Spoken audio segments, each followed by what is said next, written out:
ओडिशा के Similipal national park के जंगलों में पिछले 2 हफ्तों से आग लगी हुई है। आग पर काबू पाने के लिए सरकारें कोशिश कर रही हैं। इन सब के बीच एक राहत भरी वीडियो सामने आई है। सिमलीपाल नेशनल पार्क में बारिश के फुहारों में खुशी से झूमते और चिल्लाती हुई एक महिला वन अधिकारी का वीडियो सोशल मीडिया पर वायरल हो रहा है। वीडियो में फॉरेस्ट अधिकारी तेज आवाज में प्रार्थना करते हुए बारिश के लिए भगवान का शुक्रिया अदा कर रही है। भारतीय वन सेवा के अधिकारी रमेश पांडे ने इस वीडियो को ट्विटर पर शेयर किया है। ओडिशा के वनों में आग लगने की अप्रत्याशित घटनाओं से प्रभावी ढंग से निपटने के लिए राज्य सरकार की सहायता के लिए केंद्र सरकार ने 3 विशेषज्ञों का एक दल भेजने का निर्णय लिया है। पर्यावरण मंत्री प्रकाश जावड़ेकर ने आज ये जानकारी देते हुए कहा कि ये दल जल्द ही ओडिशा जाएगा और वनों में लगी आग को शीघ्र पूरी तरह से शांत करने के लिए उपयुक्त परामर्श देने के साथ ही आवश्यक सहायता भी देगा। आपको बता दें कि ओडिशा के मयूरभंज स्थित सिमलीपाल नेशनल पार्क बीते करीब 15 दिनों से सुलग रहा है।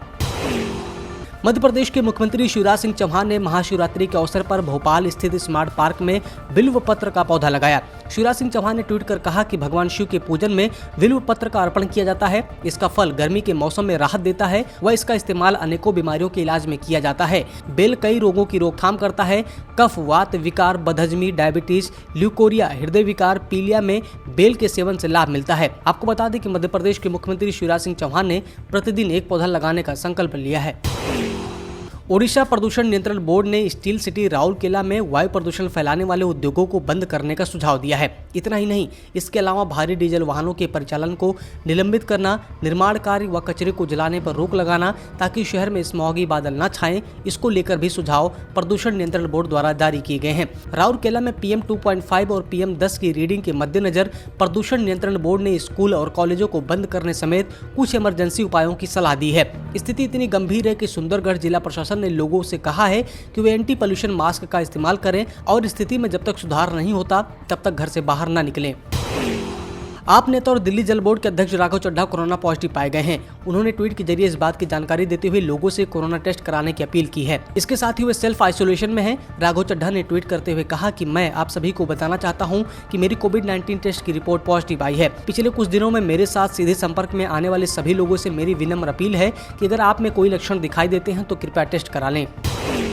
एनजीटी ने हरियाणा के गुड़गांव में बंधवाड़ी लैंडफिल साइट से लंबे समय से एकत्रित कूड़े को निस्तारण नहीं किए जाने पर कड़ी नाराजगी जताई है। एनजीटी ने कहा है कि इससे लग रहा है कि संबंधित अधिकारी इस मामले को लेकर गंभीर नहीं है। एनजीटी ने कहा कि अब एक ही विकल्प बचता है कि पर्यावरण को हुए नुकसान के लिए अनुपालन होने तक राज्य हर्जाना भुगतान करे और संबंधित सचिव पर मुकदमा दर्ज करने का निर्देश दिया जाए। लेकिन नगर निगम के आश्वासन के कारण हम अगली तारीख तक कोई ठोस कदम उठाने का मौका देते हैं। दिल्ली वन विभाग ने महानगर के संबंधित विभागों से कहा है कि राष्ट्रीय हरित अधिकरण के आदेश का ईमानदारी से पालन करें, जिसमें पेड़ के 1 मीटर की परिधि के अंदर निर्माण और मरम्मत कार्य प्रतिबंधित किया गया है और पेड़ों से बोर्ड एवं केबल हटाने के निर्देश दिए गए हैं। दिल्ली उच्च न्यायालय ने 10 फरवरी को दिल्ली के मुख्य सचिव को निर्देश दिया था कि पेड़ों की देखभाल करने की जरूरत से जुड़े विभागों को जागरूक करने के लिए उचित कदम उठाया जाए। प्रधानमंत्री नरेंद्र मोदी की मां हीराबेन को कोरोना वैक्सीन का पहला डोज लग चुका है। गुरुवार को खुद प्रधानमंत्री नरेंद्र मोदी ने ट्विटर के जरिए इसकी जानकारी दी। पीएम ने इसके साथ ही देशवासियों से कोरोना का टीका लगवाने की अपील की है।